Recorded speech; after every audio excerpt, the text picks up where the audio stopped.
Each and every Monday is $9 Monday at WagerTalk.com. All daily picks packages are priced at only $9, including $40 5% best bets. As an added bonus, all new users will receive $25 in wager bucks credited to their accounts, available for immediate use after their initial $9 Monday purchase.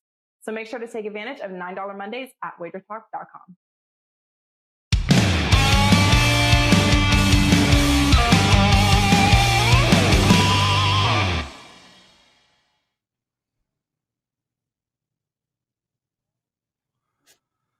Oh, yeah. The Randy Macho Man Savage. I don't know where that came from. Teddy Covers, Lawrence Presman, Monday, jam-packed show. No time for nonsense. Marco joining us off the top. He's going to look at tonight's Monday Night Football game as well as the South Florida BYU game. The Miami-Las Vegas Raiders game, Bryan Leonard after that. And Brian's going to look at the Minnesota college football game, Air Force and Tampa Bay game. Teddy Covers, how did you do this weekend? Well, it could have been worse. That's the way I'll put it. It was not a good weekend at all. And I'm really mad at myself for the NFL. I should have killed the NFL this week, and I didn't. So I'm frustrated with that. I did win both 5% plays, Saturday and Sunday, and that was the only redeeming factor of the weekend. We cashed the big tickets, but it was not one of my better weekends, Prez. How about yourself? Oh, man, I went 2-2 on Saturday. I lost my 5% play on the over in the Penn State game. Really thought I had it. Crazy refereeing shit that went down in that game. I don't know if you followed it, but Penn State only got 3 downs at one point in the game in Auburn territory. Refs decided they shouldn't get a 4th. And then there were a bunch of missed calls. The NCAA have already come out and admitted it. They don't understand what happened. I'm not one for conspiracies, Teddy. I don't, we get lots of commenters talk about how these games are fixed, this, that, and the other. But I mean, really, like every ref has to be from the SEC. Really? Anyway, 3-2 day yesterday, dude. Lost to Dallas over 1 punt in the whole game. And, lost Arizona, but ended up having a winning day. One with San Fran, the under in the Patriots, and one other game. God, I'd say it was yesterday. Chris. Vegas. And not only Vegas did I win, but I wrote in my 1-sentence piece of analysis, take him on the money line as well. Hopefully we will get to a segment that we'd want to do on Mondays called NFL Marketplace. We might not have time, but we'll discuss the Raiders there. Brother, it's 6 Bs and a lot of talk in the chat. Everybody's excited. I hand the mic over to you. Sure, let's get into it. A little bad beats, bad bets, and bad for the books. A recap of what just happened this past weekend. Let's start with some bad beats. And there were some doozies in college football on Saturday. Utah-San Diego State, first half total sitting at 22.5. You get a punt return touchdown and a kick return touchdown. Still stays under. Then the full game flies over because of overtime. Dead nuts under game the whole way. Cashes over tickets at the end. Again, 2 special teams scored. Couldn't get that first half over. Speaking of weird unders, Texas shut out Rice. The one team scored 0 points and the overcash in that game. Texas, a right side winner right there. How about Marshall? This was on my card. Marshall -10. They're up 38-21. They're in the red zone in the fourth quarter, about to go up 4 scores to put the game away. And instead they get stopped on 4th down, give up a touchdown, give up another touchdown, give up an onside kick recovery, give up another touchdown, and lose outright at home. Going from up 4 scores in the fourth quarter to losing outright at home. One play. 1 4th down stop. That was the difference in that ballgame. Tough beat if you had the Thundering Herd. How about Southern Miss +11 versus Troy? You get a miracle fumble return touchdown. Down 12. And then the extra point gets blocked. It's not a bad beat. It's a bad non-push. That was tough for Golden Eagles backers. Second week in a row, Army didn't punt. Second week in a row, Army didn't cover. UConn gets a kick return touchdown and then a touchdown with a minute to left to lose by only 31 as 34-point dogs. That was brutal if you had Army second week in a row. And Prez, you were referencing it. Auburn and over versus Penn State and under.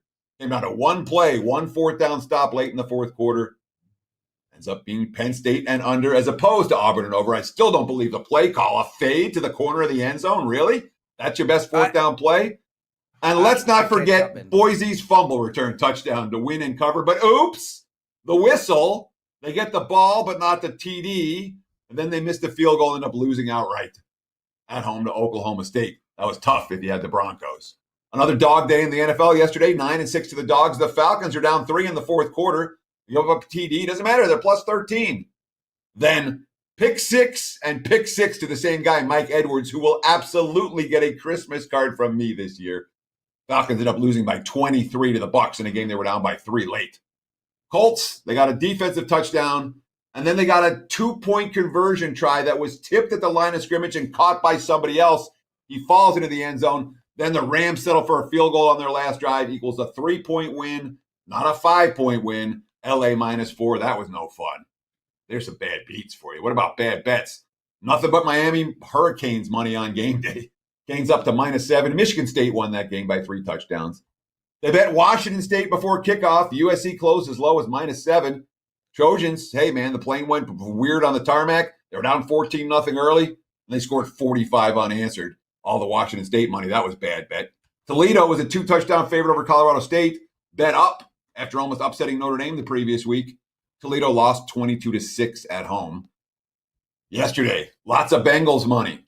+3 down to +1.5. The 3-point margin at the end, well, the game wasn't that close. Burrow was rough.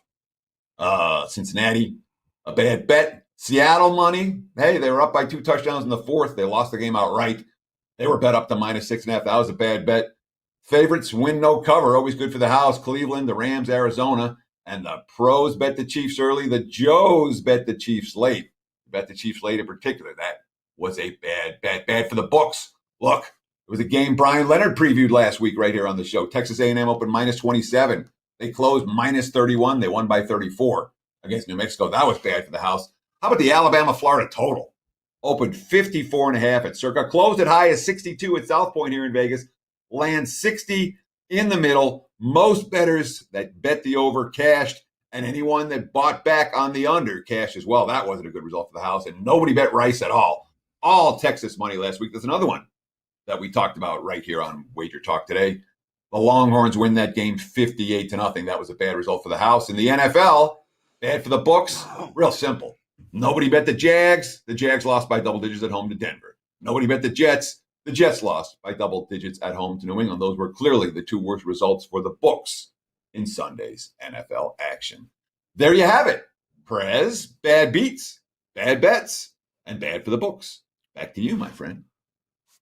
You know, Teddy, really quick, it's funny because you mentioned that 4th down play from Auburn, and it was like, I'm with Vivian at the time, and I'm like, no, don't call the timeout. You're going to need the timeout in case you don't get it. The timeout is crucial. Oh, they called the timeout. Yes, they're going to put together the play of plays. They ain't wasting that timeout. They're coming out with something beautiful. The quarterback just stepped back twice and threw the ball out of bounds. I know it was a fade, but even if the wide receiver was standing alone in that stadium, in the back corner of the end zone, he still wouldn't have been able to make that catch. Idiots. Marco D'Angelo joining us, everyone. Marco, dude, just outstanding, man. Every time you come on, you're killing it. Amazing run, 66-43, 60% winners since July 28th, not the 27th, because clearly you lost that day. July 28th. People do that to me all the time, dude. I got I play poker, and the guy's like, so how you doing? I'm like, well, since Tuesday, I'm 7-3. He's like, oh, Monday didn't go well, hey? That's what we do. That's the nature of what we do. It is. Any streak that starts July 28th, you know he lost July 27th. Sorry, Marco. Yeah. It's just one of those things. No problem. Twitter points us out the other way. You know, we could have 10 straight winning days and lose the 11th, and they're going to be all over you on Twitter. Full disclosure, I had a bad Saturday. I've been running great, but I had a bad Saturday and I lost my 5% play. And it's a game we'll talk about when we're previewing a game this weekend. Part of the reason why I'm going to preview that game because of what happened in that one. But bounce back Sunday. NFL's been real good, and baseball continues to roll. So I'm happy there, and it's Monday. Let's do it. Marco D'Angelo joining us, co-founder of WagerTalk.com, and Marco Detroit in Green Bay tonight. I'm having massive internet issues. I can't get onto lines or anything. I haven't been able to all morning. I don't know if there's been a line move, but it was minus 11.5 last time I looked. How are you attacking? What, Teddy, how is that funny? Because I'm like, all I got to do is ask. My internet's working fine. I got all the lines right here. 11.5, 48.5. I'm seeing 49 starting to pop up on the total. Marco, how are we going to break this game down? We're going to look at it. And wait, Marco. Yes. How are we going to break this game down in under 2 minutes? You know what? I don't even need 2 minutes for this game because it's real simple. Detroit sucks. Green Bay's supposed to be, run away with this division. They laid a colossal egg last week against the Saints, which I was very happy they did. I was on the Saints in that game.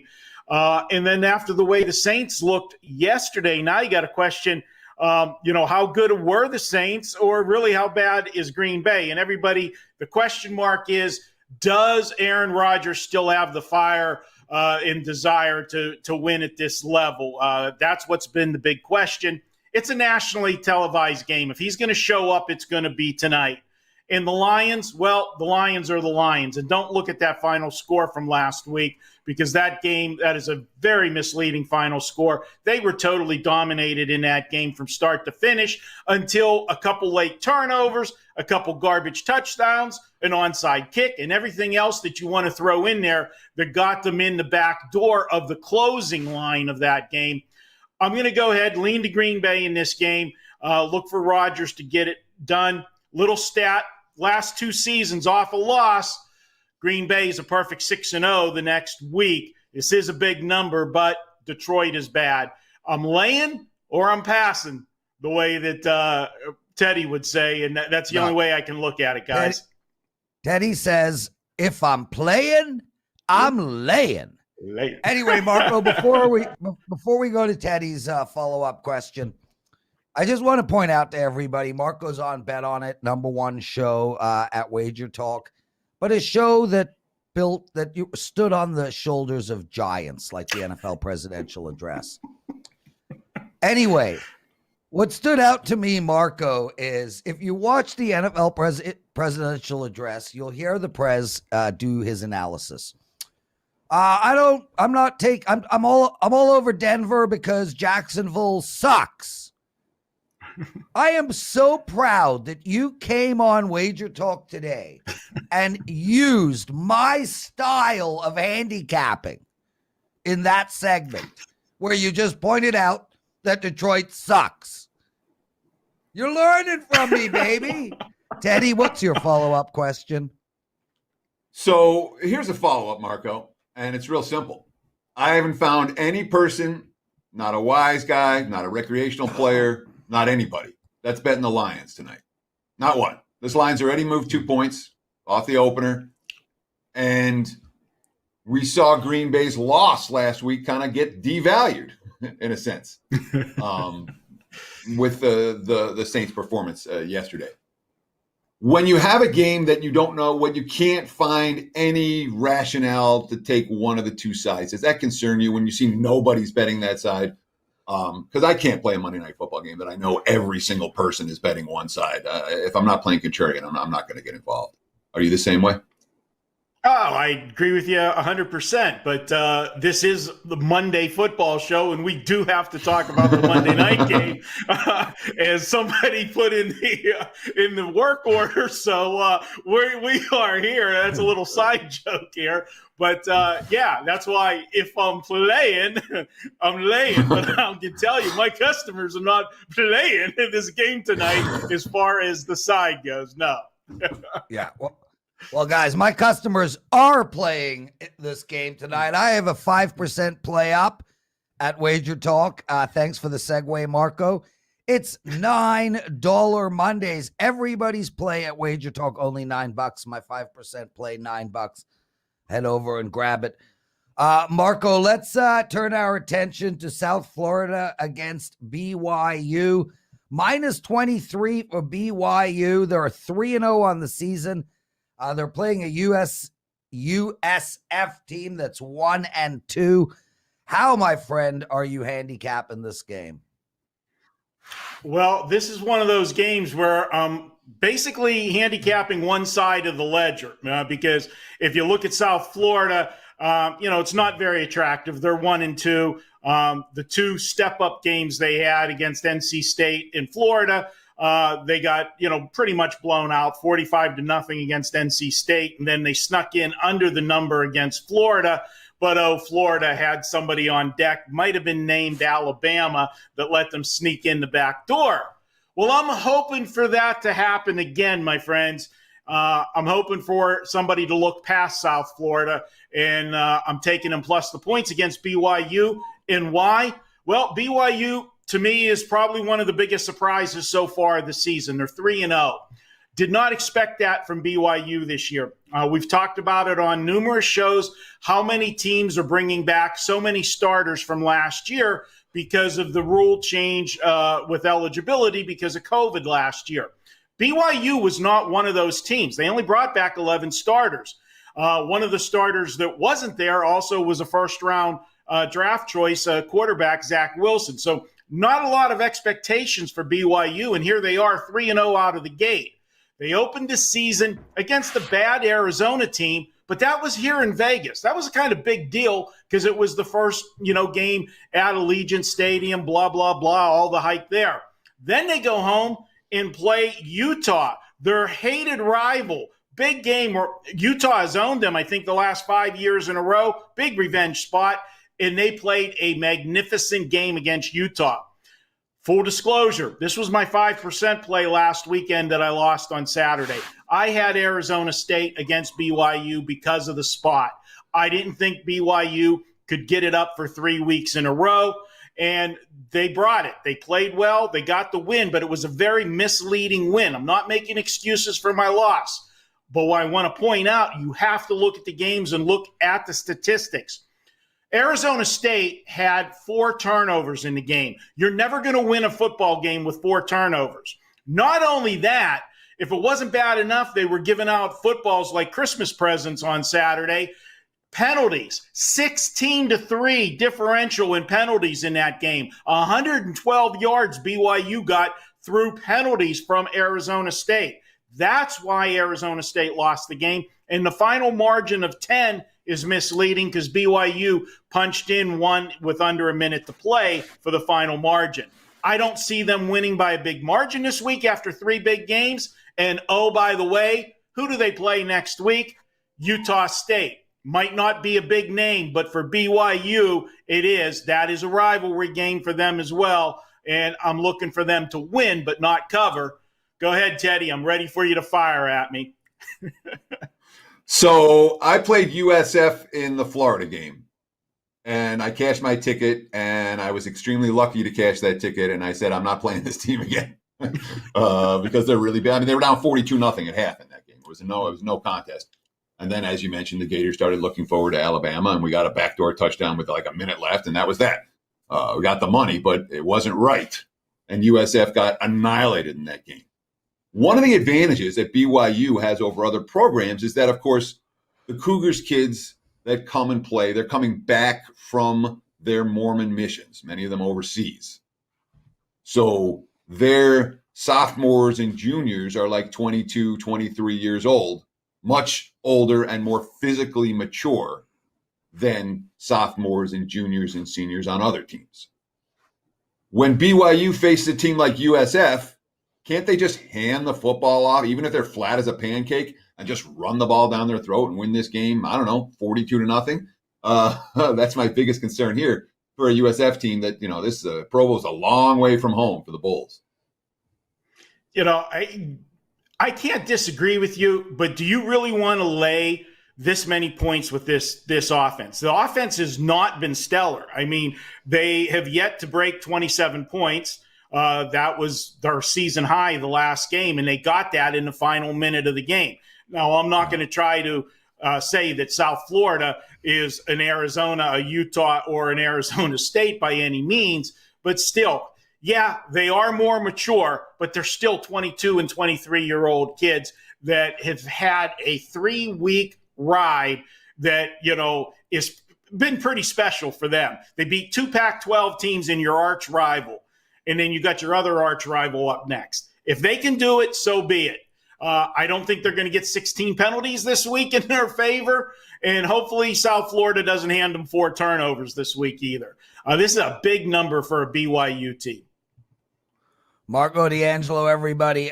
Teddy, we're going to do the NFL Marketplace tomorrow, so no pressure. But I just want to say a couple of quick things. Number one of our listeners, Tuck Graff, he likes when Prez talks in third person and first person at the same time. I call that fourth person. I'm the only person capable of doing it. Secondly, at 100 miles an hour, I know Teddy's like, why are we doing this today? But it's on my mind. I got to tell you a quick story.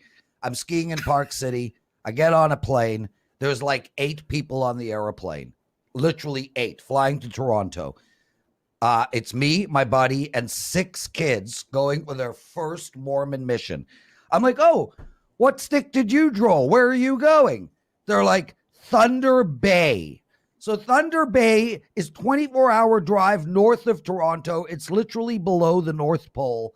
I'm like, you unlucky guys. You could have been in Curacao or Hawaii. You literally pulled the worst place ever to go on a mission. Then I said to the guy, sit next to me. You have 4 hours. Why don't you practice? Convince me to be a Mormon. So he takes his book and he opens it and he reads the first. He says, this is the most important sentence in the book. And it's the first line of the book. It says, don't question what's in this book. I turned to him and I said, I'm going to bed. Thank you, buddy. Marco! Miami at the Raiders. Teddy liked Miami, yesterday. I think this Miami team is the most overrated team in football. I don't get it. They're playing the Raiders, who look outstanding 2 weeks in a row. And that drop pack 50-yard in the basket catch by a throw by Derek Carr yesterday was unbelievable. Miami plus 4.5. How you handicapping this game? Well, first, this was one of my losers yesterday. I did have Miami. And second, what game were you watching yesterday or the first week that you're saying the Raiders have looked good? My God, this is a smoke and mirrors team that has won 2 weeks in a row. The first week, they never should have beaten Baltimore. That was an absolute gift, a total implosion by the Baltimore Ravens. And then yesterday, the only reason they won yesterday is the Steelers. First of all, offensively, I've told you guys all along, the Pittsburgh offense is going to struggle mightily in the beginning of the season with this offensive line. It did once again yesterday. But the strong point of the Steelers that normally carry the Steelers is the defense. Had 3 starters out yesterday and lost their best starter in game in the first half in TJ Watt. What were you watching, Prez? The Raiders got the benefit of all of that to win that game yesterday. And yes, I will agree. The only thing you said I'll agree with is the 50-yard pass that Derek Carr put right in the guy's breadbasket because nobody was rushing him. My God, he can throw it downfield and hit the guy wide open. So you did not watch that play even, Marco. We don't have time for me to tell you how much shit you're talking right now about that game, but it's at a high level of shit. He was literally being rushed in the middle of that play. Okay, so I'll be the arbiter, and it's real simple. Everything Marco said was right. Prez, I'm not sure what you were watching. When Watt was in the game, Teddy. When Watt was in the game, the Raiders did not move the football. When Watt got hurt, the Raiders started, and one of multiple defensive injuries for Pittsburgh, that's when Vegas offense started to work. Marco, please finish your analysis. We're a little short on time. All right. It's too big of a number here. And I know the quarterback situation is questionable right now in Miami. But if it is Jacoby Brissett, he will have a full week to work with the offense rather than be throwing in against a good defense, up against it in Buffalo with no, second rep preparation. I like them to stay in this game. And I'm going to actually call for the upset. There's going to be an overreaction to the 35-0 score. The Raider offense faced two subpar defenses after the injuries as far as the Steelers go. I like Miami.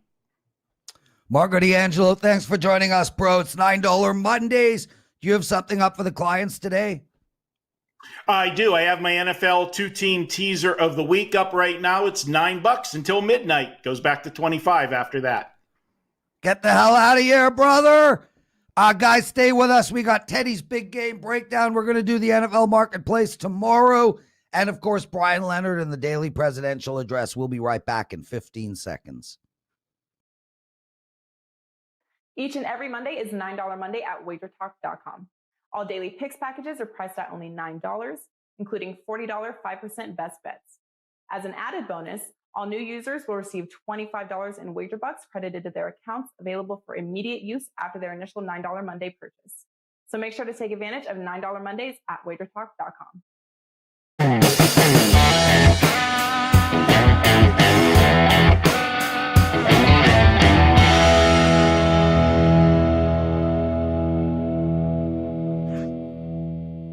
It is time for today's big game breakdown. We're going to take a look ahead at a little Thursday night college football. I didn't want to go MLB. Let's talk football on big game breakdowns in the fall. And that means we're looking at Thursday night. That's the one that jumped off the page of me on a Monday. And of course, one of the reasons it jumped off the page of me is because we're talking about my hometown, UNLV Rebels. The running Rebels are 31.5/32-point underdogs at Fresno State.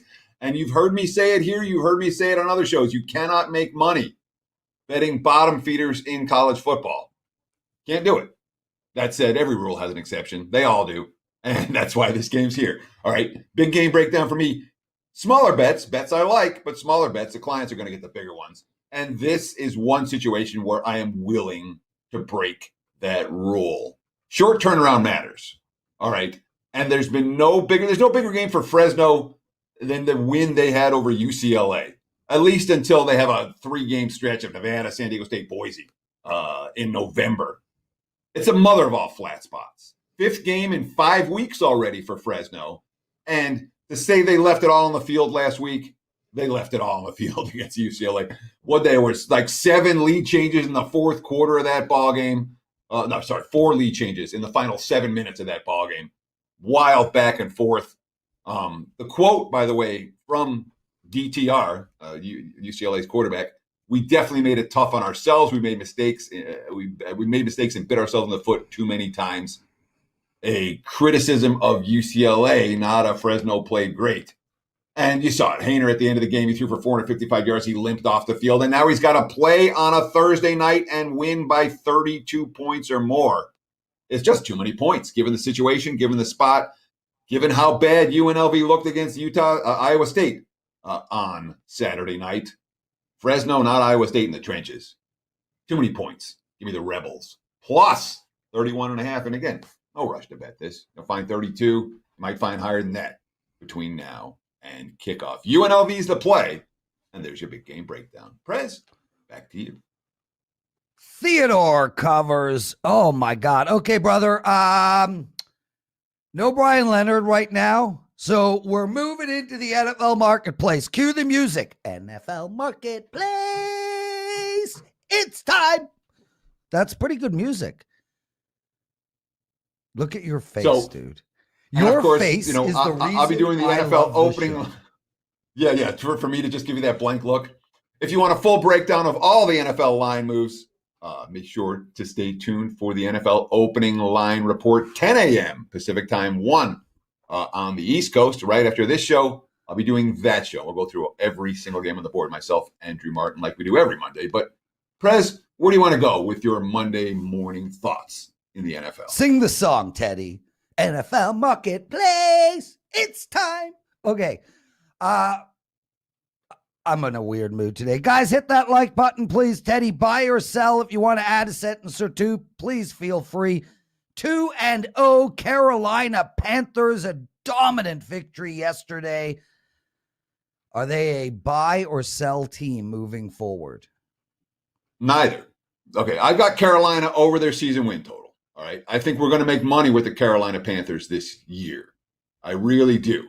That is a grade A defense that Carolina has. However, when you're talking about this week in this spot with this point spread range for Carolina, they are an overvalued commodity here. I've got the Panthers ranked highly, and this number's higher than my number. So I don't see any value with Carolina right now, but I think we'll get value with them, even if they win this week and go through, the 3-0 start. I think there will be opportunities to make money with the Panthers when they step up in class and are underdogs. Matt Rule, a defensive-minded head coach, and that's a really good D.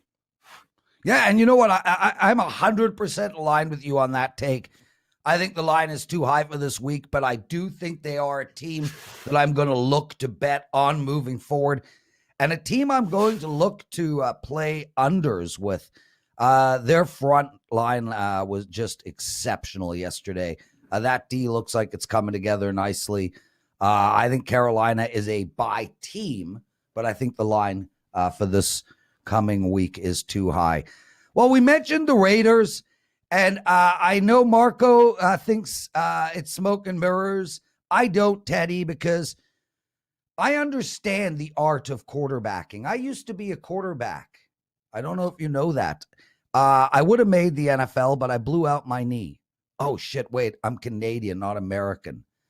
That story's only for Americans. Anyway, that throw that Derek Carr made, Drew Brees broke down on Football Night in America, and he showed that the right play was to the right side. There was an open guy, I can't remember his name, and the rhythm that Derek Carr was in and the way he was seeing the field allowed him to make that throw.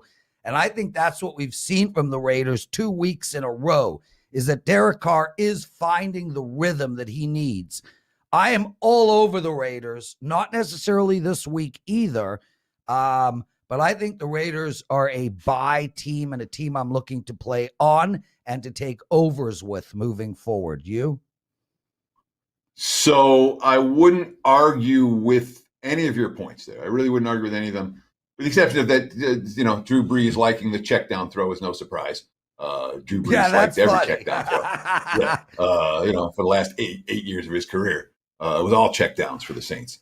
It's funny. You're not going to make money in week 3 betting teams that are 2-0 straight up, 2-0 against the spread. It's a negative expectation situation. Yep. Those aren't teams we look to back this week. That said, they've done it their way. The offense is working for the Raiders. There were all these questions about whether their offensive line was going to work. The offensive line has been solid.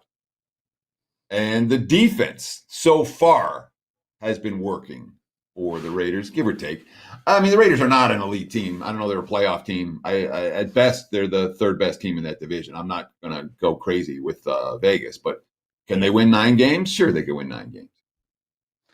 Teddy, last night I looked at the opening lines. It was Vegas -1. I'm like, that's the play for this coming week. Now it's -4. That's not the play for this coming week. Minnesota Vikings, dude, 0-2. What? There's your face. Where on earth did you see a Raiders -1? It was up for 5 minutes. 5 minutes it was up at -1. I'm not lying. I'm not making this up. Anyway. I believe you that it was on a screen somewhere. I'm not believing that anyone got down on the Raiders after the game yesterday at -1. I agree. I accept that. I did not get down on it. It moved too quick. It was on the WagerTalk live on screen. Teddy, the Vikings, Minnesota, 0-2, heartbreaking loss yesterday. 38-yard missed field goal to get them to 1-1. Man, I don't know what to make of this team. I'll tell you one thing. They were able to run all over Arizona yesterday. Cook was unbelievable. There might be a lot of value on Minnesota moving forward, given how bad they started, or maybe they just suck. What's your take? You can make a case that the Raiders and the Vikings are very similar. except for that one team's 2-0 and one team's 0-2 right now. But in terms of their trajectory for the season, their overall power rating, their overall abilities, I have those two teams right next to each other, So I don't think Minnesota's season is ruined, but they're a mediocre football team. And the betting markets, again, but one of my jobs is to gauge how the betting markets are reacting to various teams. And the betting markets all offseason hated the Raiders and loved the Vikings. Now we're 2 weeks in, and we'll see if the betting markets are going to flip on that. But frankly, based on what I'm seeing in the numbers so far this week, we're not seeing the bettors loving the Raiders and hating the Vikings. They're still, in terms of wise guy support, Minnesota's getting it and Vegas isn't. When did you think you'd see a 55.5 on a Minnesota Viking game? That's the total against Seattle for week 3. Wow. Teddy, the New Orleans Saints, dominant performance in week 1, really bad performance in week 2, but half their team had COVID or were on the COVID protocol, including many, many coaches. I'm telling you now, week 1 was an anomaly. They played over their head. Week 2 was an anomaly. They played under their head. I think they are somewhere in the middle of those two. What's your take on the New Orleans Saints 2 games in? So let's think about what the Saints have been through over the course of the last month. Hurricane, leave town, stay out of town, play on the road again, play on the road again this week. It's deal with COVID, and the coaching staff was a cluster bleep this past weekend. Make no mistake about it. They were out of that game early, but the Saints to me is real simple. They face a weak defense. Jameis Winston's going to pick them apart. They face a good defense. Jameis Winston's going to make mistakes. We saw it yesterday. I think that is, in terms of a 2-week takeaway from New Orleans, I think they'll be a better bully than they will be, when they step out and face a good defense, they're likely to have problems moving the football. And they have no depth. The Saints are a team that may well get worse as the season progresses. Depth concerns already rearing their heads for New Orleans. Guys, take 2 seconds and hit that like button for us. 76 likes, 360 of you guys watching. Please, let's get to 100 likes in the next few minutes. Teddy, the Pittsburgh Steelers, I'm going to tell you right now, coming into the season, I thought that they had the potential to be the bottom 5 team in the league, even with that defense. I think that offense is as bad as it gets. They were able to beat Buffalo 17 points off of turnovers, if memory serves. And then yesterday, I think we saw the Steelers for who they are, a team that just won't move the ball much. Now they're minus 4.5 in week 3 against Cincinnati. Are the Steelers as bad as I think they are, or are they a team with their veteran leadership that's just going to progress and become better as the season goes on? I would anticipate Pittsburgh getting better, and this is why. Again, it depends on what the injury report looks like, but that defense is capable of winning games by themselves. Yes. Okay, so it's not like the offense has to do a ton, but they had a bunch of defensive injuries already. I haven't seen the results of their testing going on right now. We'll see who's out and who's in. But if that defense is healthy, the Steelers will be at least decent. And anytime you have a new offense, you're learning a new offense, there's going to be wrinkles. There's going to be issues early on. And when you have an old quarterback learning a new offense, there may be more of those issues. But you expect a team to get better as the season progresses offensively when you bring in a new coordinator. Therefore, given the strength of Pittsburgh's defense, I say they're more likely to improve, let's say, between now and November than New Orleans is. That's the NFL Marketplace, everyone. Teddy covers awesome stuff. Guys, it's time for the Daily Presidential.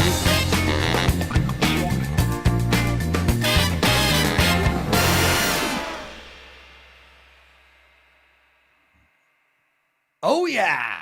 What a show. Everybody watching on Twitter, outstanding show. WagerTalk Today, best daily sports show on the planet. Find us at WagerTalk TV, our YouTube channel. Marco D'Angelo came on the show, did a deep dive into the Monday Night Football game, the South Florida BYU game, and the Miami Las Vegas Raiders game. Teddy and I did about 10 minutes on the NFL marketplace, buy and sell teams moving forward. And I just want to let everybody know it is $9 Mondays over at WagerTalk. Every single play from every single handicapper is only $9. I have a 5% play up in the NFL for tonight. It's $9. Make sure to get down on that play. As for your free picks tonight, and I've been absolutely rolling on these guys, I'm going to the Jays against Tampa Bay. I know I'm a homer, but I got Robbie Ray on the mound. I'm getting a short number. The Jays are in absolutely fine form right now. So I'm going to take advantage of Robbie Ray on the mound and take the Blue Jays. I also like the Cincinnati Reds minus 1.5 runs. I like Houston minus 1.5 runs. And if you guys want a live dog, take a look at the Texas Rangers. I think the Yankees sphincter pucker factor might be a little high right now because this team is not playing great ball. That's it for me. Teddy Covers. Great Monday, bro. Good luck tonight. Let the ball bounce your way. I am eating a Montreal smoked turkey sandwich with a lot of mayonnaise. Take us home. Enjoy your mayonnaise, Prez. That's going to wrap it for the Monday edition of Wager Talk Today. Again, if you want more NFL talk, the NFL opening line report, Drew Martin and I about to break down every game on the board. Take a look at where the lines are going to go. What bets you want to make now? What bets you want to make a little bit closer to kickoff? You check that out at the top of the hour, 10 o'clock Pacific time, 1 p.m. for you back east. We'll be back again doing Wager Talk Today tomorrow. Same time, same channel, 9 a.m. on the left coast, noon for you back east. Between now and then, enjoy the games and good luck.